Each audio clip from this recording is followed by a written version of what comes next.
Your reflection on the passage from Matthew 12, 1 to 8, and your conversation with your colleague about why Jesus worked on the Sabbath is thoughtful and deeply meaningful. The insights you've gathered show a deeper understanding of God's will and the significance of Jesus' actions during his ministry. In the age of law, God required people to observe the Sabbath as a day of rest and worship, emphasizing obedience to his laws. However, when Jesus came, he fulfilled the law and brought new teachings, showing that the rigid observance of rules was not the ultimate goal. Jesus' actions on the Sabbath, such as allowing his disciples to pick grain, illustrate that God desires mercy and true worship from the heart, rather than strict adherence to rituals.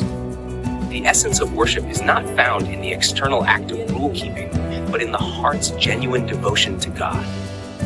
The passage you read explains that Jesus came to free people from the bondage of the law and lead them into a new age, where the focus is on spiritual truth, mercy, and a sincere relationship with God.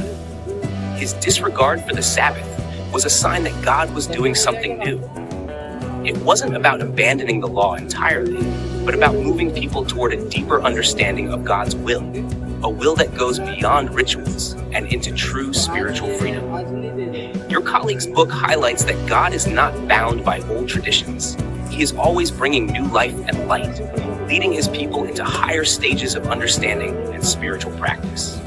This understanding shows that as God does new work, he seeks to guide people out of old practices that no longer serve their spiritual growth and into a more intimate, heartfelt worship of him. Your story beautifully illustrates how God's work and wisdom are far beyond human comprehension, and how important it is to seek and follow his new guidance with reverence, rather than holding on to the past.